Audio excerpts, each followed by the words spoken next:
So if you ever end up purchasing a car that is on the other side of the country, you're gonna end up having two choices. One is you ask the dealer to ship the car to you, right? They put it on the back of a trailer. It's safer, it's faster, it's cheaper. The other option is you can fly out there and pick up the car yourself. Now, this option is more expensive because you have to pay for the ticket and then the gas driving back. And then it's not as safe. You can get tickets, you can get into car accidents, and it takes longer. But it's definitely the less boring option. Ever since I was a kid, people would tell me, 𝗕𝗏𝗟𝗏𝗪𝗔 𝗔𝗊𝗏, which means your ass itches for trouble. It's not that I'm looking for trouble. It's more like I am looking for an adventure, and what better excuse to film it, ask a bunch of friends to tag along, and tell you guys a bunch of stories. So let's go to North Carolina and pick up this car.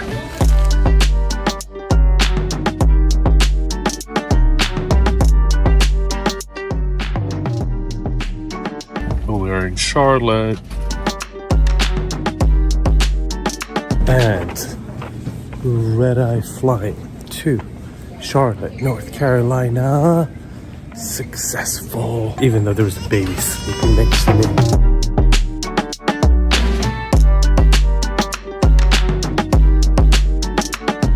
Okay, I'm about to go pick up the car and see the car for the first time. And then drive to Research Triangle, Chapel Hill to meet Daniel, who's a subscriber.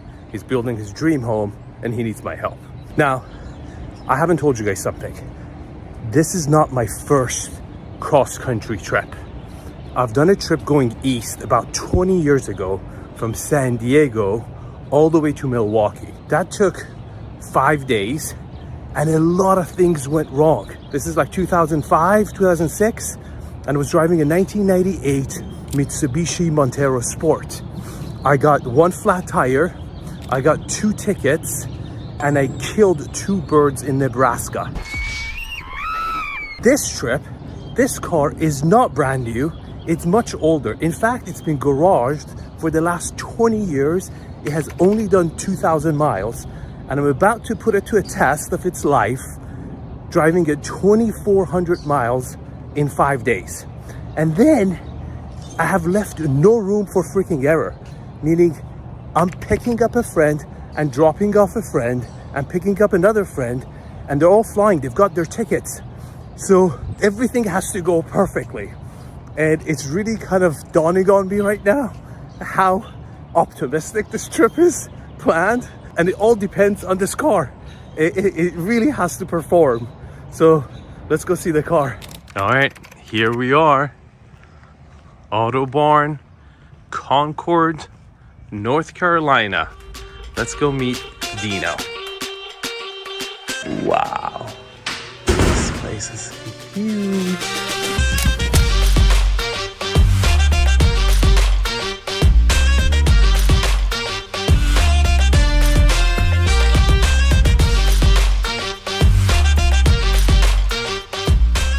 I think I see it. Yes.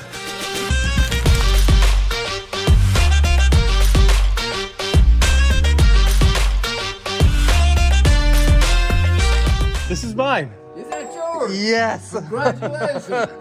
All right, Tom Marshall here. I'm Arvin. Nice to meet you, Tom. Opened the place here 18 years ago. Oh my God, what an You amazing get a place. Good darn car here. Good, good. Look at it. It's All right. so beautiful. Wow. It's about to go on a ride of its life. Well, that's what I hear. Yeah. You know what? And I know he's told you 100 times. We don't recommend taking any cars in here. We've got late models in here, 2018, 2020. Yeah. We don't recommend that you take those out of here and go on long distances, because most of these cars come from collectors or come from people that haven't driven them very much Yeah. the last month or 10 months or year. That's why they're selling them. Yeah. And you could have a wire, you could have a hose, you could have something So, but you're going to Raleigh and then you're going to Spartanburg? Or No, South I'm Carolina? going to Chapel Hill. Yeah. And then I'm driving back to Charlotte for the night. Yeah. And then I'm going to Nashville. Yeah. And then from Nashville, I'm going to Oklahoma City. And then from Oklahoma City, I'm going to Albuquerque. And then from Albuquerque, I'm going to Monument Valley. Good for And then you. from Monument Valley, I'm going to Phoenix. You- And you then from don't- Phoenix, you I'm going to don't LA. You don't feel at all nervous about a strange car that you're buying that's got so many miles on it? It's 54,000. Okay, it was 54 or 5,400. A strange car to head out on putting it through a test. You don't recommend that? No, do not recommend. Okay, I'm editing the video and I'm laughing here, but that is not the emotion I was experiencing at the time. You see, before, even on the flight coming to the dealership, it was all shits and giggles, right? It was like, oh, we're doing a road trip, classical cars. My friends are going to tag along. We're going to tell stories. It's going to be fun. But when this guy, like a veteran of the industry for 18 years, is saying like, don't do it multiple times, dead serious, I started having extremely strong doubts in my head. Like I just asked my friends in the middle of the week to stop what they're doing, fly out, flight tickets, hotel tickets, back-to-back schedule with no room for error. And this car is just not going to make it. It's a 1980. It's been garaged for 20 years. It really dawned on me that like 20 minutes after talking to this guy, I'm about to drive this car off the lot and do what I said I was gonna do. And that scared the living crap out of me. Now, this is like a 6-part series I'm gonna post over the next like 2 months. So subscribe if you want to see exactly how it played out at the end. How you Nice doing, to Arvin? meet you, Dino. How you doing, Good buddy? to see you, man. How was your trip? Oh, I got a red-eye flight. Oh. And I'm good, though. I'm good. I slept a good 4 hours. But I'm so excited to pick this car up. He's going to drive back Albuquerque and All the way. Oklahoma City. Yeah, we're doing it all the way. On to California. We're going all the way. Right? It's going to go through the test of its life. You're putting the strange car to a test. Yep. Well, like I said, the guy that owned it, I'll get y'all the paperwork on it, but the mechanics here, they're pretty dang good. They actually had worked in Hendrick, Okay. which is a motorsports here in Charlotte. Yeah, yeah. And we got a father and a son that do mechanic work. And they're pretty good. Wouldn't you agree with They're that? good. They're Yeah. not pretty good. They're good. Yeah. And they went all over it, you know, and Tim's supposed to be here in a few minutes. And Okay. he's the one that actually did it, so Okay. you'll be able to talk to him. Good. He's going to help me put the top on it. I've got the top over there. Perfect. So, but we will certainly go ahead and do what you want to do. Oh, I'm so excited. This is it. The journey is about to start. Hear that sound. That's Mercedes, baby. One more time. 54,161 miles. Hardtop is on. And let's get the show started. Wow, so smooth. In 800 feet, turn right onto Central Drive Northwest. We do need to put some gas in this Head baby. northwest on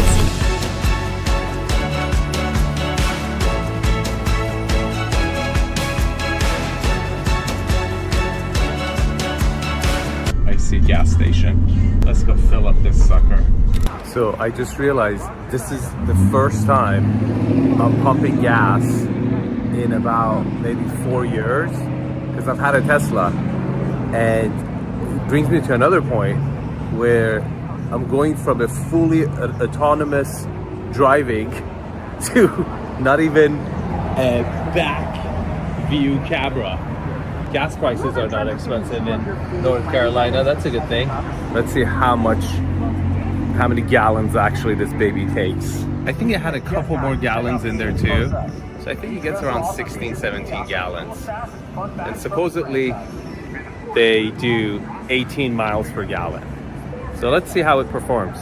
All right. Daniel, here I come. So we got a 2-hour What's that noise? That noise doesn't make me feel comfortable. It's like a little whistling noise. What is it trying to tell me? I have no idea. Alright, I zeroed the odometer to see how many miles we're gonna go per tank. But I can tell you, right off the bat, I'm feeling more and more comfortable with the car. It's kind of a no-brainer. Very smooth. It just whistles. Why is it whistling? Let's ask ChatGPT. I just bought a 560 SL and I'm driving it for the first time, and the car makes this whistling sound. What is it trying to tell me? It's a 1988 Mercedes SL 560. Congrats on the new car. That whistling sound could be caused by a vacuum leak, a worn belt, or an issue with the air intake. It's a good idea to have a mechanic check it out to pinpoint the exact cause. Enjoy your drive. What? No, it's not like a whistling engine noise. It's a whistling, like the car is making a whistling sound. Like it's a signal. Oh, I see. That whistling could be from the weather stripping around the windows or the convertible top if there's a gap. It's common in older cars. It might be worth checking the seals or weather stripping for any wear or gaps.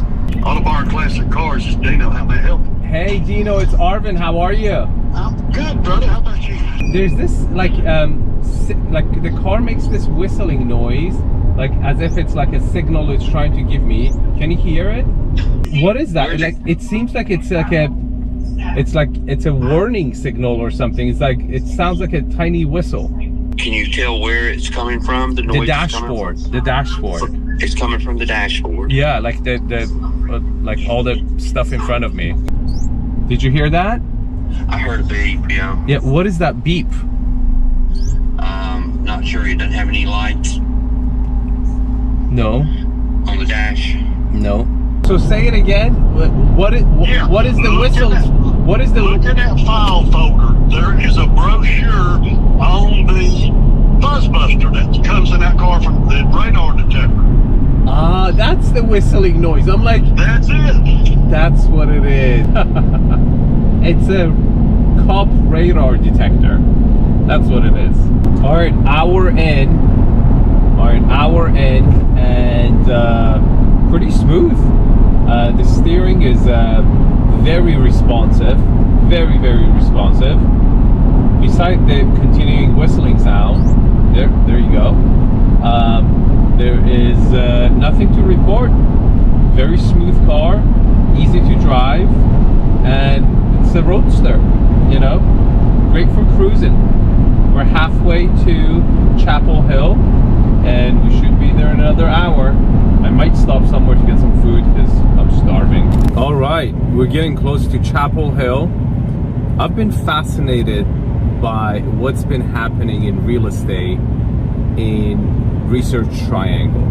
It's a combination of 3 towns: Raleigh, North Carolina, Chapel Hill, and Durham. This area is showing signs that it could be what Bay Area, San Francisco, Silicon Valley was in the 1970s and 1980s.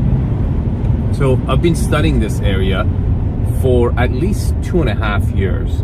I've been following real estate transactions here. I've been watching the prices increase at a ridiculous rate. But still, even to today, in like Californian terms or New York, homes are affordable. But what's happening is that big tech companies are coming here, starting offices, and paying very good high-paying jobs. And high-paying jobs is the key to the growth of a city. Why? Because according to a lot of different publications, every white-collar job creates 5 other blue-collar jobs. Okay? So if you want to study property appreciation, one of the main factors is how much high-paying jobs are being added every year. That is the income, right? That increases the demand. The other element is supply. Now, supply in Research Triangle is a lot more abundance than Bay Area or Seattle for that matter. You see, the areas where I've seen the most amount of appreciation, they've had this combination of the demand that we just spoke about, but also limited supply due to a lot of times the topography and the geography of the land, like Bay Area being a peninsula or Seattle also being surrounded by water. This type of limitation in supply and combination with the demand, it really is a recipe for skyrocketing residential or even commercial real estate prices. So I've been looking for this combination all around the United States, and I wanted to identify parts in Research Triangle that do have a supply limitation, right? Maybe they're already established, built out, like Cary or other neighborhoods where they have a central position as to nothing can be really added. You have to tear down the house to build another one, where you might be able to get some somewhat similar appreciations as to Seattle and San Francisco Bay Area. Now, we're visiting Daniel. I'm pretty sure he's a tech employee or founder of a company. He's exactly the stereotype of the type of people who are moving to Research Triangle and driving the economical growth that is happening in North Carolina in general. I think that's him. Hey! How do you like my new car? Oh, it's I mean, this is so different. Yes, it's nice. Good meeting you, man. Yes, nice Nice to to see meet you. you. Big fan. Thank you so much for supporting, and I'm very glad to be here. So you drove this all the way from California? No, I just came here, bought this, picked it up, and I'm driving it back all the way to California. Oh wow, So you're the first stop. nice. Okay, so what this is doing is repositioning you because you're coming backwards to the lot, right? To the view, right? So that's what it's doing. And then you go over here. Yeah, that's the whole thing is a master suite. This is the primary suite, all of it. Yeah. Okay, I spent about 3 hours with Daniel, both at the restaurant, going over the layout and giving tweaks and suggestions to improve it, and also at the job site. Now, they had already got the plans approved and construction was started, so there's so much I could have helped them. Now, in a nutshell, more or less, I'm going to cover what we discussed so you can learn what you will get if you hire me as a consultant. First, we discussed why this lot was really not the right lot for them, because it's highly sloped. It's a T transaction lot where you kind of walk into it and, ironically doesn't have the great feng shui, let's say. But one of the main elements is that so much of the lot gets wasted trying to give you that private driveway. You get to the lot, by the time you get to the top level, your house is so pushed back against the property lot that you almost get no backyard. And that's a huge negative. And the fact that once you get up there, you're north facing against the south, it's also a negative. And they spent $800,000 on this lot, and their construction cost is about $4 million. So it was really, really silly to spend little money on the site and so much on construction, where you could have, spent, on $2 million or $2.5 million on a lot that was more flat. You had a lot less cost in construction and excavation as to buying this lot. And you would have had significantly more upside, because this house probably it's going to be worth about $4 or $5 million at the end, which how much they've actually are in it, right? As to if they bought a better lot, they could have had an exit of around maybe $8-9 million, because this area is a gated community, fantastic area of Chapel Hill. Okay, before we go over the layout, let me show you guys the rendering of how the property looks like. Okay, so after you get that past long driveway, you come over here. This is the entrance to the basement, but not the main house, okay? It's kind of the man cave. We'll discuss that later. But if you're a resident yourself, you live here, or your family guests who don't want to go to the basement come in, they have to go around to this motor court over here and then take, these stairs and come over to this little front patio and enter through this area. You will have a kind of a weird entrance. Again, it's kind of sad because I didn't get involved with this project much earlier. I could have had more impact, but I pointed out all these flaws that they should have thought about before really buying this lot. And that's why I do consulting, because I can kind of foresee these problems so you won't make the same mistakes. But here's the first floor layout. After you park over your car over here, garage, you have this entrance through the mud room. You can come in through this way, and your guests will come through here to this foyer, which is a really weird place to have a foyer in the front of the house. But the problem is you're backwards to the view, right? You have to reposition yourself somehow. Now, I would have much preferred to have a long driveway, a walkway right by this location. So you enter center to the view where you have a 50-50 depth on each side, where you can turn around, see the great room and the view on this side, and turn left, see the dining area and the depth of the backyard, which is actually pretty small over here, okay? But anyhow, we couldn't change this. You enter from here.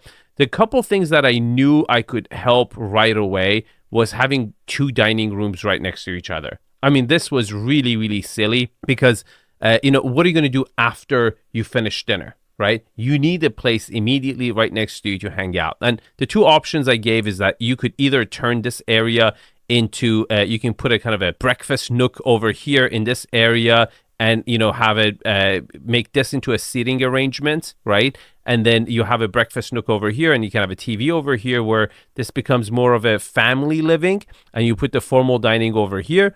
Or the other way around, you extend the bar, you create a breakfast nook over here, maybe a TV on this wall, or you do a built-in corner breakfast nook over here with, you got to eliminate some of these windows, but really incorporate a living section over here that is right next to the kitchen, and you keep this as the formal dining. But just having two formal dining next to each other, as soon as people finish eating, they either going to go to their rooms, right? Or they're going to go to the basement, right? It's just the whole purpose of your main living space is lost, because no one's going to go to the formal living space to spend time in because it's just too formal. It's not inviting, right? They chose to put their primary bedroom on the first floor, which is normal in parts of the country, like Texas also, and have 4 bedrooms upstairs. Now, I thought the second floor or the third floor was the best floor. They had 4 equal-sized bedrooms in each corner of the property, and a big living space where they could have a third level family room in the center. I thought this was the best part of the house, to be honest. What was really disappointing was the basement. Now, the basement depth doesn't go all the way. As you can see, this is the exterior wall above. I suggested having a light well over here, but it would end up in the middle of the family room, which you could technically have, but you're not going to get that much light. You could do a light tunnel where you kind of move the light, with mirrors, and they have the technology where you kind of move it. But I really thought this back wall should be lit with natural light, because when you walk in, there's just no windows on this. You're under the ground, right? What was also very silly is that they've put a kitchen over here as the back wall of the game room, masculine cave, man cave, right? Which I thought it's also very silly, because you could get all the kitchen stuff. You can have the fridge on a lower cabinet. You could have a cooktop induction under the countertop, right? You can have all the element of the kitchen, oven, microwave, but you should hide it. And the backdrop should be a bar, right? With a seating and stools, maybe a curved bar over here. And you still can do some light cooking over here, but optically it should not look like a kitchen, right? The other element that I thought, the storage room over here was extremely big.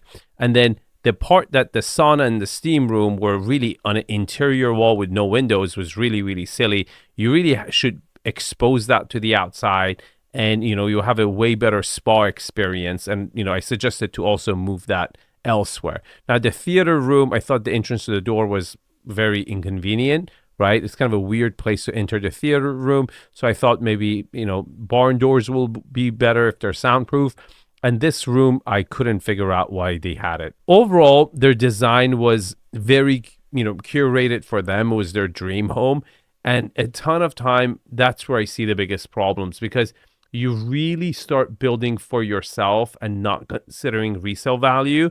And then you get upset when people don't like your house. So if you like to consult with me, you can click on the link, and earlier the better, because the more impact I can have. Daniel, nice meeting you, buddy. Nice to meet you too. I'll see you soon, hopefully one day. Yeah, see you soon. If you come to LA, let me know. Yeah. Sounds good? Yeah, and by the way, you look better in real person. Okay. Well, I'm not saying you look bad on the video. I'm You not just saying... basically said I look like shit on camera. No, I didn't. I'm kidding. Yeah. Nice meeting you, You look buddy. awesome. Thank you. So I just finished with Daniel, and what a guy. 28 years old. He's got a physics undergrad, statistics master's, works at Duke Hospital, helping researchers with statistical analysis of the latest biomedicine and all the research they're doing. And then to impress his father-in-law, he's taken the role of construction manager to build their little mansion in Chapel Hill for his wife's parents for free. And he's only 28. And he's not just doing managing accounting and project management, timing and everything. No, he's gone all the way to China and sourced 20 different factories and is importing everything from cabinets to marble to windows from China for the property to Chapel Hill at a very, very low cost. And in the process, he's got exclusive distribution rights for a bunch of these products, like a special window that they make in China. Well made. Yeah. So this manufacturer has been founded for 28 years. 28 years. Yeah, in China. And right, so for this type of high-end product, it's the number one company in China. And it's been selling to the most wealthy people in China, like the billionaires, millionaires. And they're exporting now. They're getting into exporting. Yeah, in 2024 they just started. Yeah, just started. Yeah, it looks good quality. Yeah, it looks clean. Yeah, good stuff. He's only 28, and a breed of new generation are so hardworking and are so ambitious that it's really, when I look back at what I was doing when I was 28, it's laughable, right? The lessons that he's gonna learn in this process, I wouldn't put it past them that in 10 years' time, he will be one of the biggest developers, builders in Chapel Hill, Raleigh, North Carolina. And that's exactly why when I say these white collar jobs create 5 blue collar jobs, it's because of that. Because the white collar jobs, like researcher, create enough financing and they're so ambitious that they go and start other businesses. But beside the other businesses, they also spend a lot of money, right? That means they're gonna go to hair salons, dry cleaning, all the other service industries in that region will do better, and real estate prices will go higher and higher. And he's gonna benefit that both from his job being in Research Triangle doing biotech, and also he's gonna ride the gravy train of real estate in Research Triangle, all in the name of trying to impress his father-in-law. Now, talking about father-in-laws and family, I'm on my way right now to Charlotte Airport to pick up my own father-in-law, as he's gonna accompany me from Charlotte tomorrow morning to Nashville, Tennessee. And in the process, I'm gonna share his story with you guys. Oh, and I haven't told you guys one thing. No one who's joining me on each leg of this trip knows what kind of car I've got. So you're gonna watch them react to the car I've bought for myself. What type of car do you think I've bought? I think that it is something unique that I have never ever. Well, guess. You just gotta guess. If you had to guess one car, what would be? It should be Ferrari, Porsche, Okay, just one. Ferrari or Porsche? Porsche. Okay, Am I right or wrong? you will find out. Is it? No, whatever. Oh, yeah. 𝗕𝗫 chassis is sorry.